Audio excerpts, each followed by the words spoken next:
네, 반갑습니다. 노인 돌봄 간병이라는 주제를 다루어 보겠습니다. 인간은 누군가의 돌봄으로 태어나고 돌봄으로 성장하고 마지막에는 돌봄 속에서 죽어가는 돌봄의 연속이라고 생각합니다. 과연 성공적인 삶은 어떤 삶일까요? 저는 문득 생각해 봤습니다.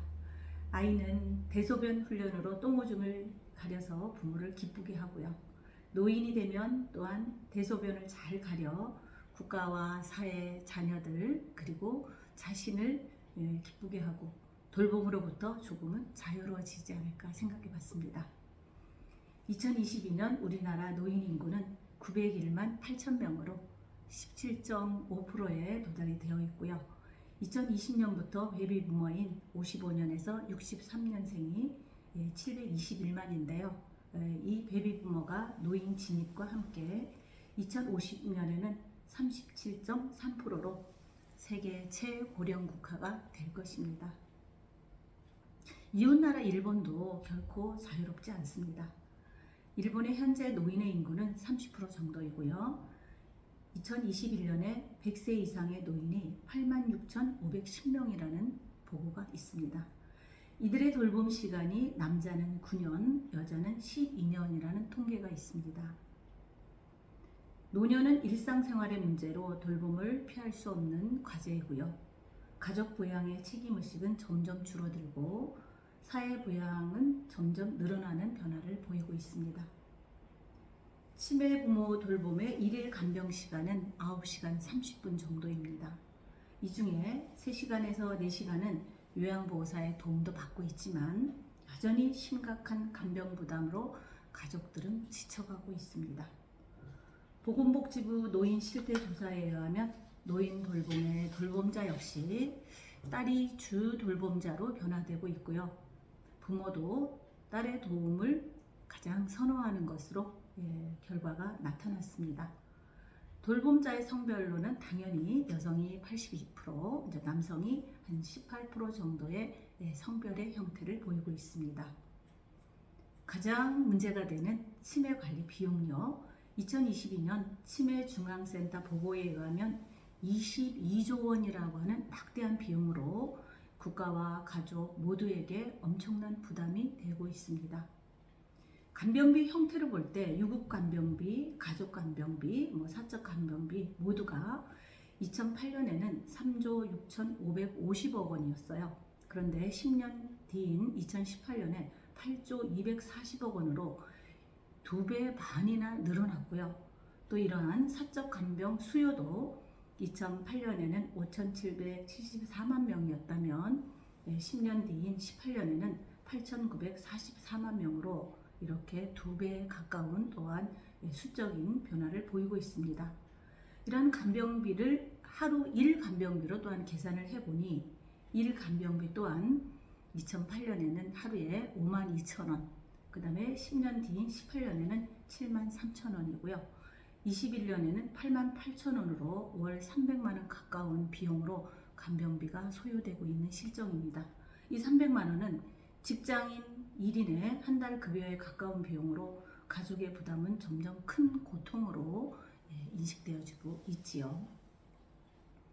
옛말에 김병에는 효자가 없다는 말을 기억하시죠?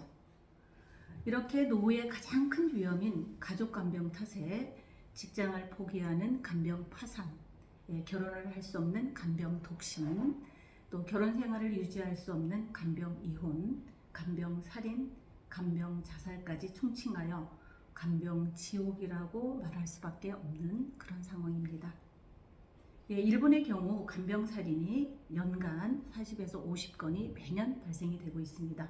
피해자로는 가해자는 당연히 이제 피해자의 남편과 아들이 가장 많고요. 또 이분들이 간병 살인을 하고 난 이후에는 대부분 경찰에 자수하거나 자살을 시도하는 등의 이러한 심각한 문제가 일본 사회 역시 고령화 문제는 함께 고민해야 할 시대적인 과제로 등장을 하고 있습니다. 여기에서 이제 예를 들어 보겠는데요. 일본 교토시에서 치매를 앓고 있던 86세의 어머니를 돌보던 청년은 이러한 간병 파산으로 실업자가 되었죠. 생활고에 시달리고 이제 중요한 결심을 하게 됩니다. 어머니와 마지막 여행을 떠나죠. 어린 시절 아버지 어머니와 같이 외식을 하던 소바가게 앞에서 추억에 잠겼지만 돈이 없어서 그냥 그 가게를 지나치고 맙니다. 집 근처의 한 개울에서 어머니와 긴 시간 동안 그냥 앉아 있습니다. 그러다가 아들이 어머니에게 이제는 더 이상 살아갈 방법이 없다고 말하자 어머니는 그래, 이제 너와 함께 가겠다. 내 아이야. 하고 대답을 합니다. 아들은 어머니를 목졸라 살해하고 자신도 자살을 시도했지만 어머니만 사망하게 되었습니다. 이 사건으로 일본 사회의 노인 간병의 심각성을 공감하는 그러한 계기가 되었다고 들었습니다. 우리나라도 역시나 2013년 2월에 박모 씨는 87세의 어머니의 머리를 마구 폭행해 살해했습니다. 어머니는 아들에게 천엽을 사왔으니 함께 먹자며 계속 걸레를 들이댑니다. 아들이 계속 말렸지만 어머니의 이러한 행동에 일순간의 스트레스가 살인으로 이어졌습니다. 이처럼 간병은 지옥이고 전쟁이죠. 죽어야만 끝나는 전쟁으로 우리도 인식하고 있습니다. 이러한 노인 문제가 새로운 사회적 차별과 노인 혐오로 진행되고 있습니다. 이 또한 또 예를 들어보면 2014년 일본의 가나가와 현의 노인홈에서 2달 사이에 3명의 노인이 추락사를 하게 됩니다.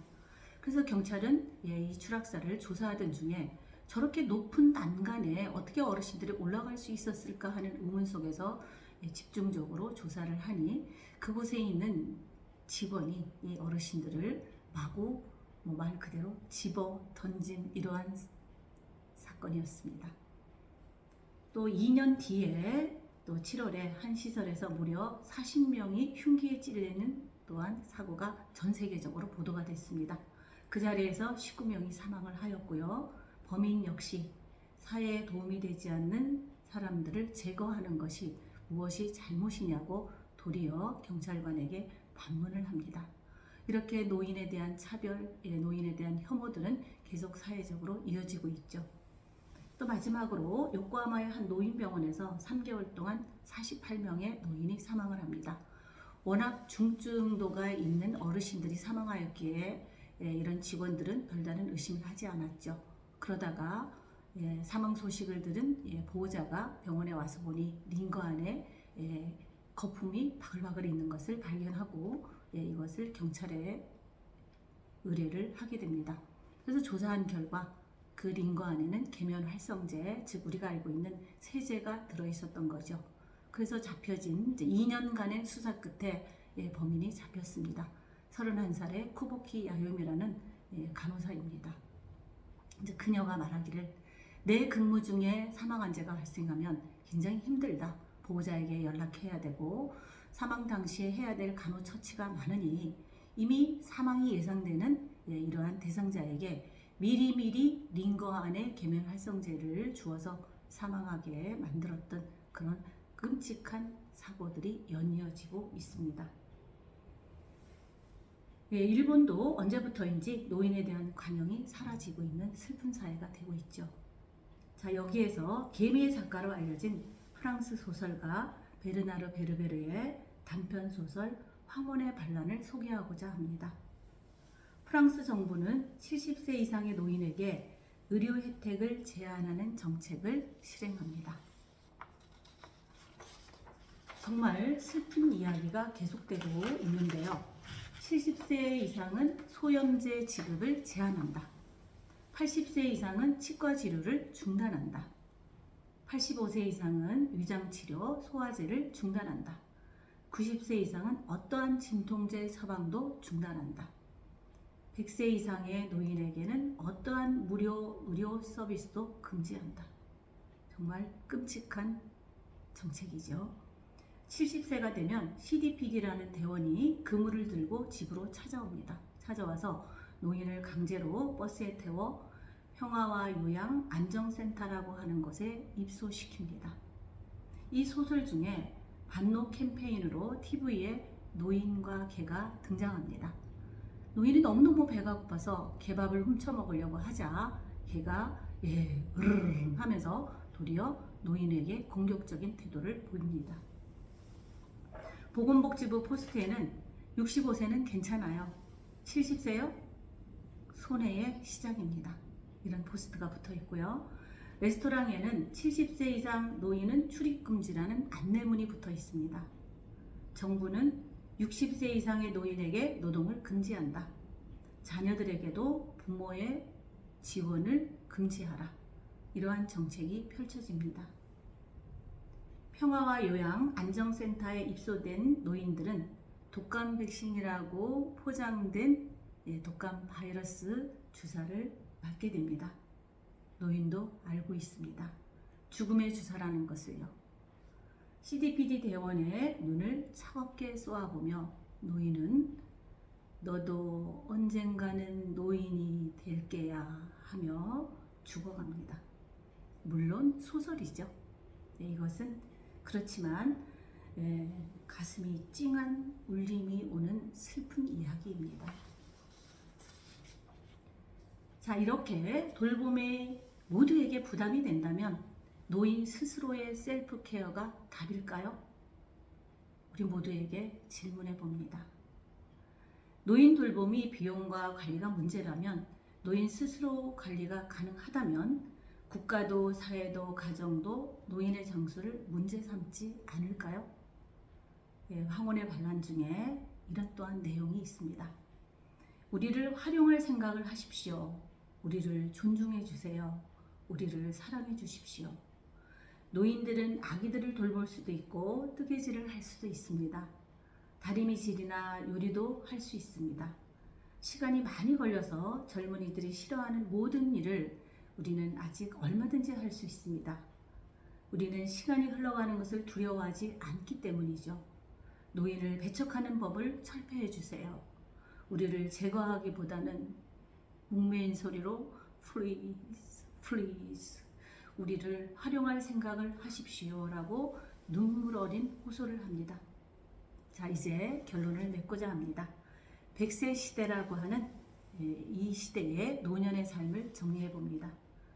노화의 과정에서 어느 누구도 자유로울 수 없는 많은 한계를 경험하게 됩니다. 이 많은 한계를 극복하는 대책을 세워 행복하기 위해서 노인 스스로 노력을 해야 되겠습니다.